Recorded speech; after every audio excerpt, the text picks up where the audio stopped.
Moo. Mew. Oh. Moo. Mew. Beep. I'm 21 years old, by the way. Anyways, what's up, Crodies? What's up, brothers? What's up, sisters?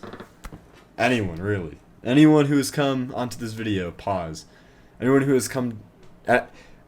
whoever you are viewing this video, hello. My name is Luke, otherwise known as Chan Trades. I'm going to be taking you through 2 trades that I took today.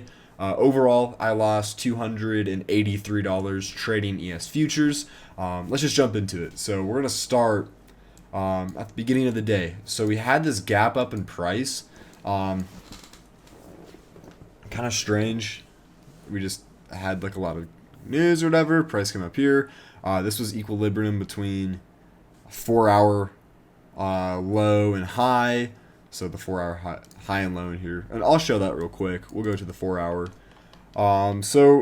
This candle up to this one, we had equilibrium. Same thing on NQ. Oh, okay. Maybe not. I bet. Okay, well, NQ refuses to load. Okay, well, oh, there we go. NQs are just a little lower because this low is a little lower. Anywho, so coming into what I was looking for today, I was really looking bearish or to go short. Short and simple. This gap right here needs to get filled. Eventually, price will have to come down and rebalance itself. Essentially, this is like the biggest imbalance of all time. This is just best way to think about it. Price is here, and it just price moves like this, right? Up, down, up, down, up, down, right? To get to wherever it's going to go, or in the other way. But if price just jumps, if price is here and then just rockets up here, there's this huge gap, which is this gap right here, and it's really just a gap of orders that weren't able to get filled, you know. And the orders are going to be at all those different price ranges from what, like 6,623 to 6,671. So about like $50 in the actual difference of ES that orders weren't filled. Same thing with NQ, just different because the prices are different. But with that being said, my bias was bearish, and that was correlated with my daily profile. My daily profile is basically what I think the next session is going to do. Session is, there's Asian session, London session, New York session. Those are the 3 major trading sessions. And essentially, again, what I was saying, daily profile is what I think the next session is going to do based off of what another session has already done. So you can see this middle line area right here. This is London session. London session comes up. We manipulate Asian session highs right here. So this high, we manipulate it. That's our liquidity sweep, if you will. And then we basically reverse, right? So we break structure, we reverse, we start coming down. This line is pre-market for New York session. So from this point to here, there was an obvious reversal. Same thing on NQ. And really what I was looking for, I move with price manipulation. I can't talk today or ever. I move with manipulation. So all manipulation is orders being manipulated so big orders can get filled, right? So it's liquidity sweeps, which is what I trade off of, which is, again, I've done this. If you watched any of these videos before, you kind of know, but if we get these little lines right here, right, like a trend type shit, you know, trend. What I was saying was, if you get a trend, there's going to be orders up here because that's just how it works. Those are where orders are going to get filled, where stops are going to be. Maybe I'll make a video going more in depth about it, but that's what liquidity is, and that is the best possible reversal spot or manipulation spot, and you can see that right here. So we're going up, then we manipulate because we take out this high, we fill the orders, start going in the other direction. So my bias for the day was a continuation of this. However, whenever you're entering into a new market, so Asian session, London session, New York session, you need some type of new manipulation. It doesn't necessarily have to be high time frame. Um, Typically is lower time frame, like 5 minute, 10 minutes, somewhere in that range. But you need some type of movement in price to fill new orders because new money is entering the market. There's new money. So what I was kind of looking for, let me open. I'm on the 5 minute now, so 7:30. This is market open. This candle right here, this black little doji guy, little doji man. I was looking for some type of manipulation of all this low resistance liquidity. All that is just really easy liquidity to get taken out, such as all these highs right here. So they all kind of correlate all together. Up at this high, this one's could be grouped with it. I thought it was a little bit too far. Just some type of manipulation up here. And we don't really necessarily get the manipulation that I was looking for. We do get like this little 5 minute thing, and then we just start going down. And I guess that would have been the trade off of this, but that's entering right off of market open. I'm not willing to do that. I'm not willing to enter right when market opens, because typically in the span from 7:30 when market opens to about 7:50, there is like that type of manipulation happens and occurs. Holy brain fart. Don't do stats. Don't take stats. Getting sidetracked, but I was doing like 5 hours of stats homework, so I'm low key. Anyways, so that's what I was looking for. At least to start with. But price comes down, and we actually come down to this low, which just happens to be Asian low, Asian session low, and it also happens to be the start of this gap. Really, this gap will get fully filled, but I don't think this gap will get filled today. Depending on how news is tomorrow, we have FOMC. We also have we have the interest rate decision. So if the Fed cuts rates, depending on what happens there, I'm sure this gap will get filled tomorrow, or it might take some time, but it will eventually get filled. But anyways, with that being said, we're just kind of chilling.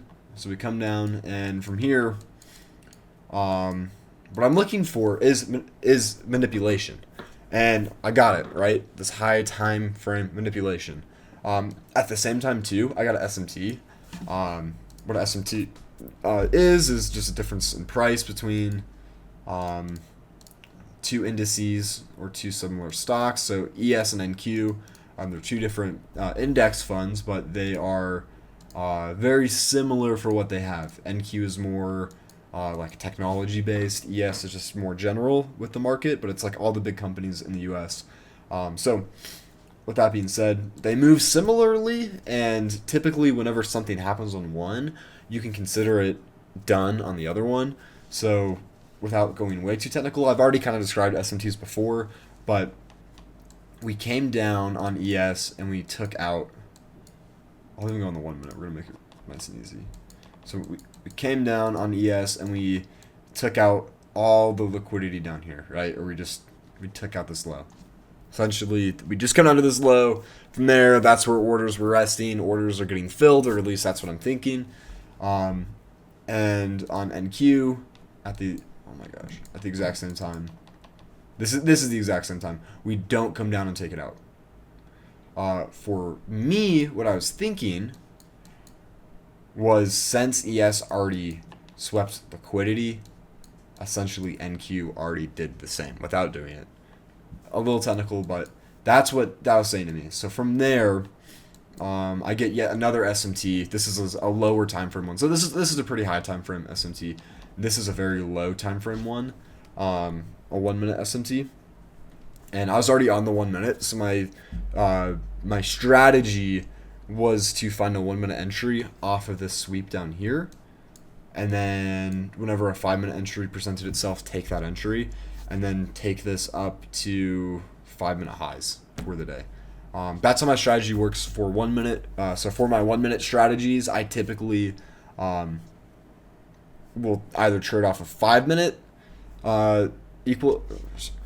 holy shoot. I'll either trade off of 5 minute low resistance liquidity to high time frame, or high time frame to 5 minute low resistance liquidity. So high time frame, low resistance. What I wanted to originally do, low resistance to high time frame. That would have been the trade, which I guess it does present itself because we manipulated this high, but yeah, I'm not going to take that trade. I'm market open. Anyway, so we kind of just chill out for a moment right here. We form this high on NQ. What we do something super similar. So we come and form this high right here, and the high is right here. Oh shoot, here, and then we form this new high. So it's right here, and essentially at the exact same time after this SMT forms, we get respect to the Fibonacci. I don't even know how to say this. We get 79% extension on the Fibonacci. So all that means, we will delete this for a moment. All that means is between this high and this low, so a low, down candle, up candle, high, up candle, down candle. A break of structure would be right here at the top of the candles. And if price goes up to the 79% extension, which is 79% in between 0 and 1, so it's super easy. So equilibrium is something that I use a lot. That's just in the middle. That's finding the equilibrium, the middle, right? That's just 0.5 in our case. So it's 1, 0.21, 0.5, 0.79. So you can kind of see how it correlates on both sides of it. But why I use it, if price closes above 79% extension on the fib, to me, it's as good as a break of structure. Essentially, price is pushed up so far that it almost has broken structure. I use inverse fair value gaps too. Also a break of structure to basically determine that. And what I'm determining isn't price is breaking structure, so therefore this. I'm determining order flow is shifting, and it's shifting in the direction that favors my trade. What I did, I entered directly off of this, so I typically wait for a confluence, so a third confluence, fair value gap, breaker block, equilibrium, order block. Those are the 4 that I use, which I've gone over before, and I will go over again at some point. But I didn't wait for that.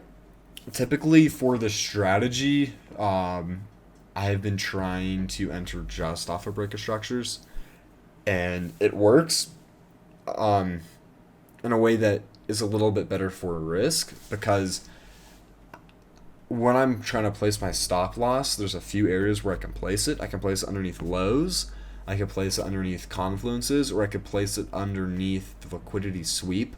And if I enter directly off of the break of structure, I can place it underneath the liquidity sweep while still maintaining decent risk, so I'm not over risking.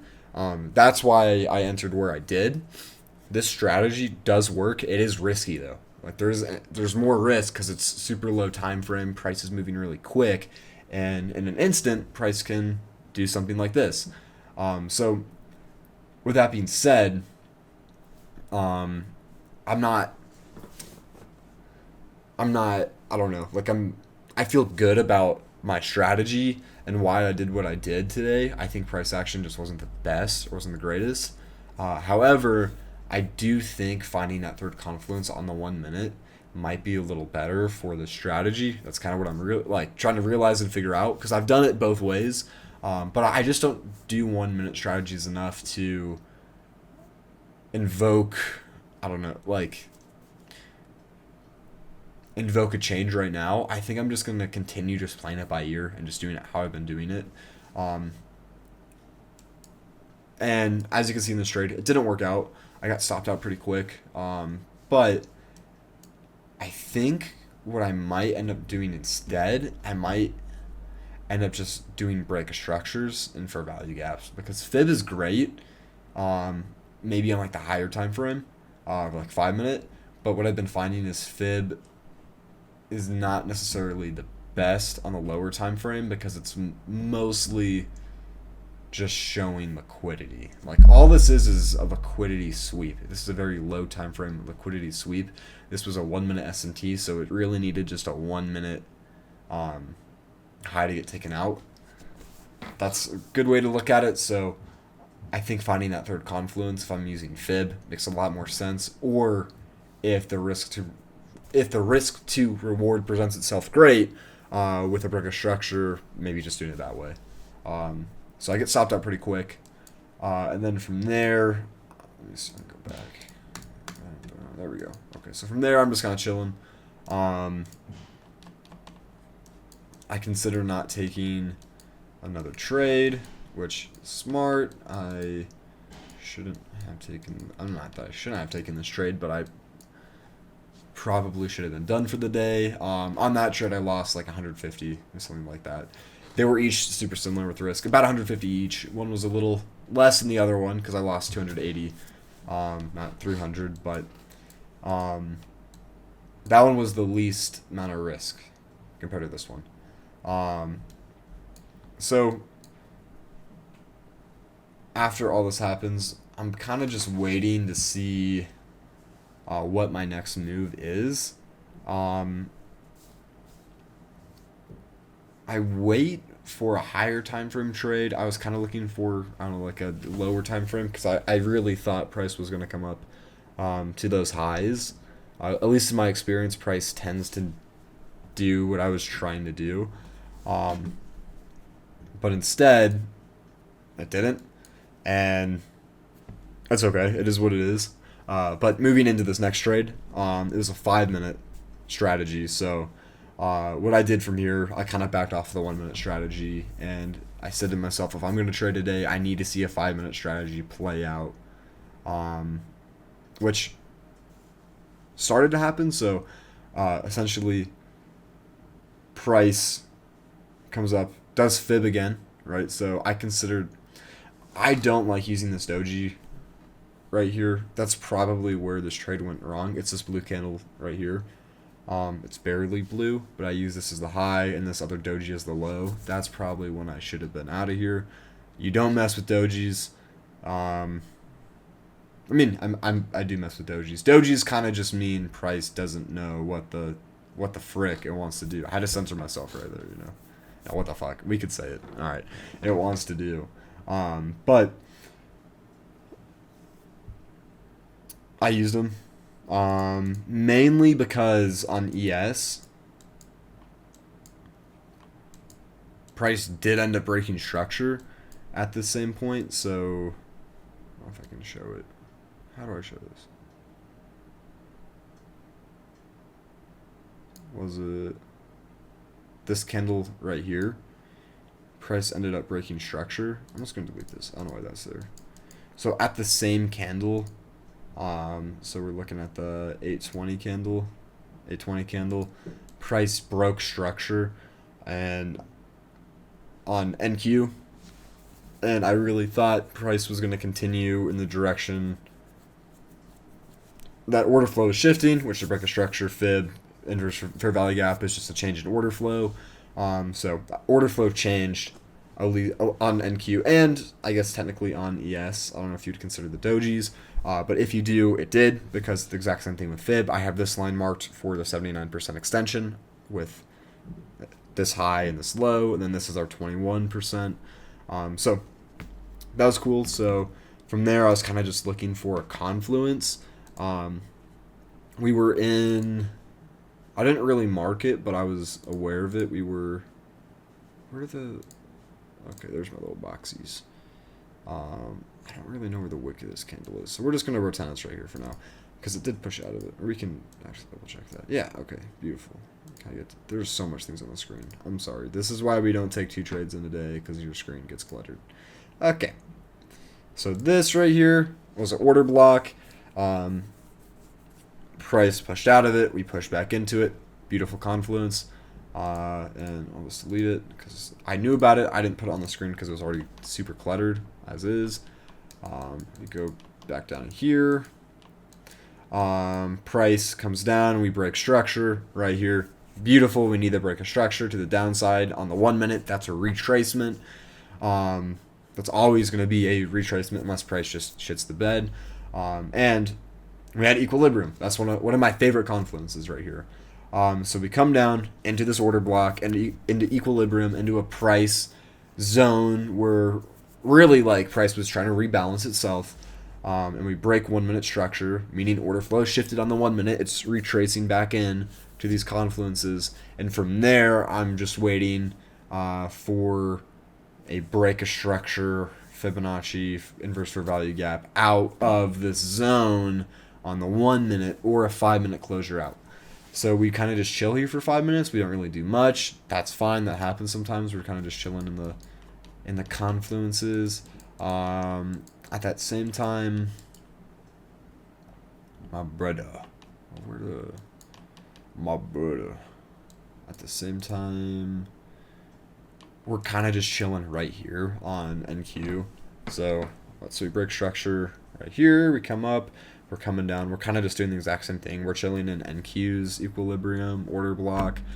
And then from there, we get a break of structure on NQ, which is right here. This is the, don't worry, I don't even know what this line is. So we get a break of structure, 1 minute, this soft pink line. Right here on ES. Why don't you know it? We get Fibonacci. No, I'm joking. Look at Fibonacci. That would be kind of insane using Fibonacci 3 times today.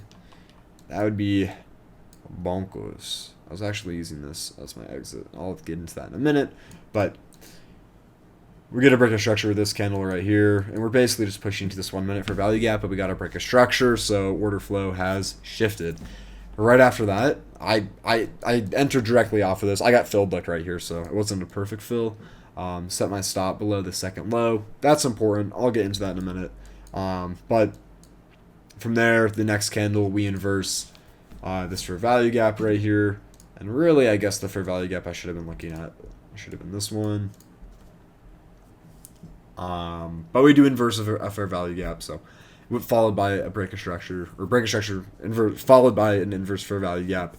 Beautiful. That is what I wanted to see. Order flow had shifted, and immediately price just decides to shit the bed. I don't really know what price was trying to do right here. It just decided that it didn't want to live or something stupid like that. I don't know.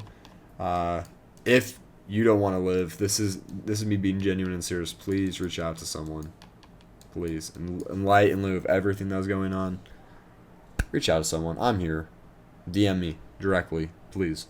Anywho, on NQ, exact same thing happens. Like right here, we just shit the bed. Why I entered on ES and not NQ? I think NQ was better risk to reward, but ES had better risk dollar amount because I already risked money for the day, so I was kind of take the trade on ES or don't take it at all because NQ costs probably, like, contracts are probably about double the size and like the positioning, just because NQ is valued more than ES.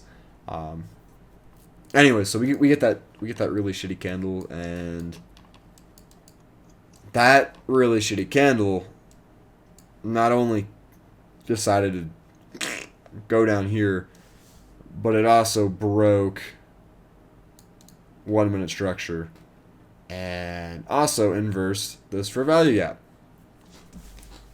What does that tell me? Change in order flow. So I was like, bitch, I bet I exited my position off this candle closure. I do it off the candle closure because I'm not.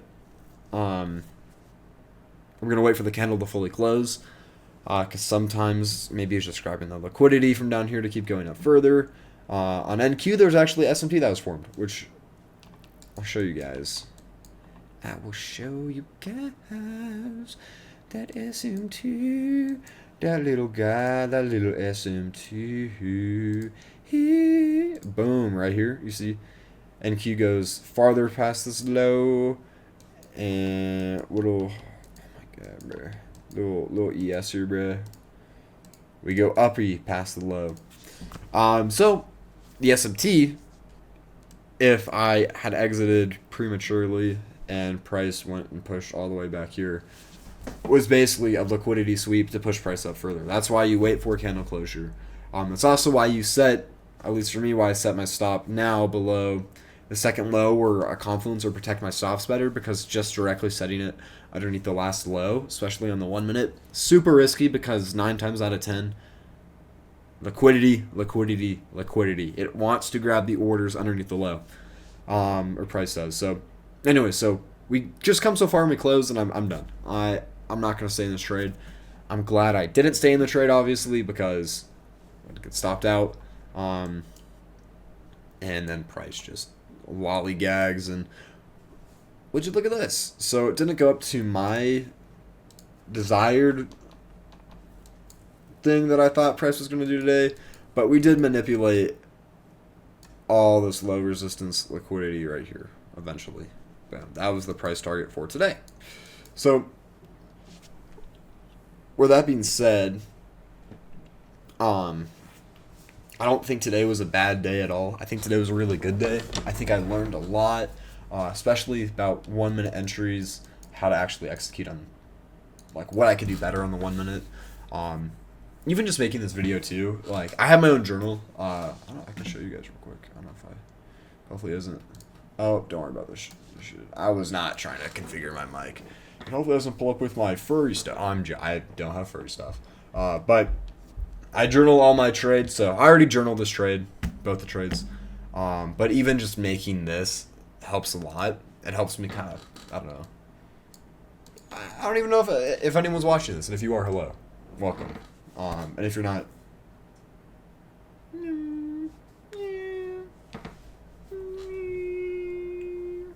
yeah, you'll never be able to clip that because you're not watching it. So,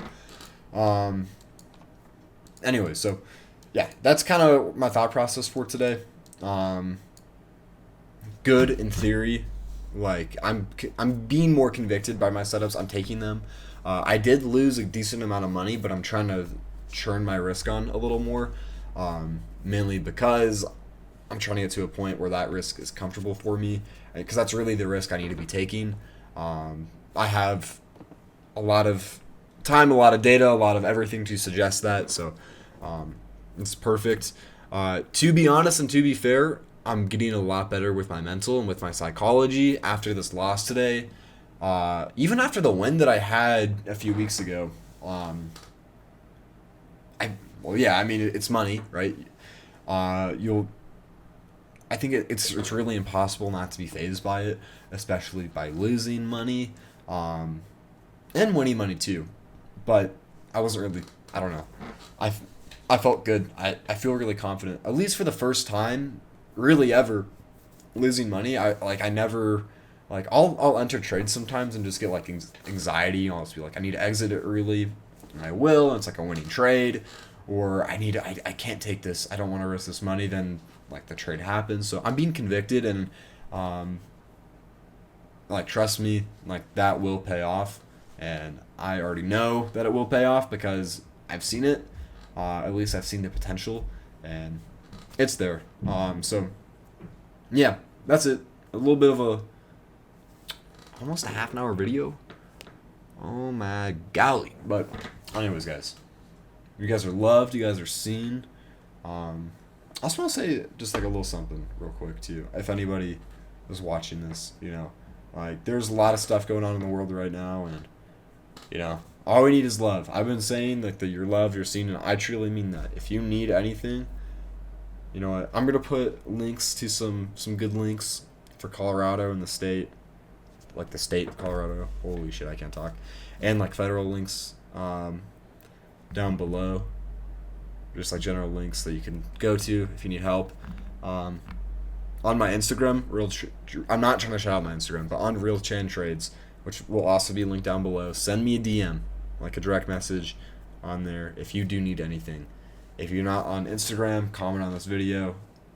I don't know. Reach out to me, or reach out to someone, because all we need is love right now, and you guys are genuinely loved. I love you. That being said, I'm going to wrap it up. I'm going to do a cool thing. I'm going to wrap it up at 30 seconds. Or not 30, but we're going to wrap it up in 30 seconds. So it's exactly 30 minutes. So, yeah, it's kind of awkward, bro. I can't lie. Why did the chicken cross the road? I don't know, Luke. Why did the chicken cross the road? So, the chicken crossed the road because Just ask me that question again. Hey, Luke, why did the chicken cross the road? So the chicken crossed the road because the chicken had to